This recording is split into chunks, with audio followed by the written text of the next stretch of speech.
మీరు చూస్తున్నది V999 విశ్వం 999 news. ED works ముట్టడికి పిలుపునిచ్చినటువంటి అఖిలపక్ష కాంట్రాక్ట్ కార్మిక సంఘాలు వివరాలకు వెళ్తే, విశాఖపట్నం స్టీల్ ప్లాంట్ ఈ మధ్య ఈ యొక్క పేరు రాష్ట్రంలోనే కాదు భారతదేశం అంతటా మారుమోగుతుందని అందరికీ తెలుసు. అసలు ఏం జరుగుతుంది? కార్మికుల్ని భయభ్రాంతులకు గురిచేస్తుంది ఎందుకు? ప్రశాంతంగా ఉన్నటువంటి వీరి జీవితాలు ఎందుకు అగమ్యగోచరంగా మారాయి? దీని వెనుక ఉన్నటువంటి ఆ దుష్టశక్తి ఏమిటి? స్టీల్ ప్లాంట్ ప్రైవేట్ పరం చేస్తామనే పుకార్లు వచ్చినప్పటి నుంచి కార్మికులు భయాందోళనకు గురవుతున్నారు. అందులో భాగంగా మేనేజ్మెంట్ కూడా చాలా రకాలైనటువంటి కార్మిక వ్యతిరేక విధానాలను అమలుపరుస్తూ వస్తుంది. కాంట్రాక్ట్ కార్మికులు తొలగిస్తామని, వీరికి రావాల్సిన అలవన్సులు ఇవ్వమని కార్మికులను ఇబ్బంది పెడుతున్న సంగతి తెలిసిందే.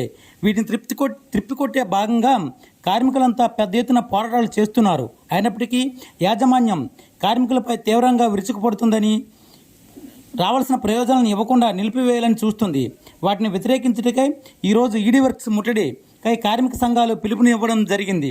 కాబట్టి ప్రతి ఒక్క కార్మికుడు ఈ యొక్క కార్యక్రమంలో పాల్గొని వారి యొక్క నిరసనలు తెలియజేస్తూ మన యొక్క హక్కులను, అనగా కాంట్రాక్ట్ కార్మికులు పాత పద్ధతిలోనే గేట్ పాసులు కొనసాగించాలి, అలాగే 2400 కొనసాగించాలి, మన హక్కులను కాలరాస్తే సహించమంటూ అఖిలపక్ష కాంట్రాక్ట్ కార్మిక సంఘాలు పిలుపునిచ్చాయి.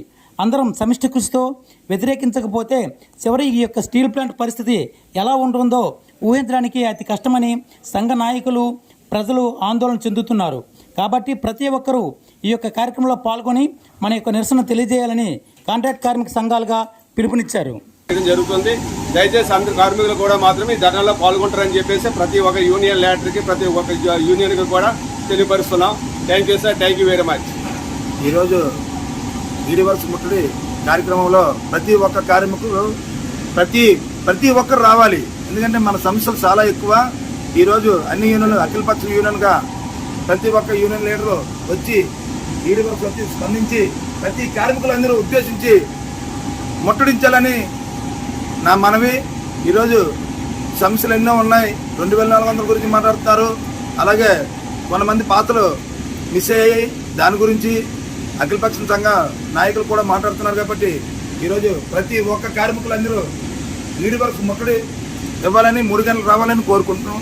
సెలవు. కార్మిక సంఘాల నుంచి ఈడీ వర్క్స్ ముట్టడికి జయప్రదం చేయాలని కార్మికులందరినీ ప్రతి ఒక్కరిని పేరు పేరున ఇలా రావాలని కోరుకుంటూ సెలవు తీసుకుంటాను.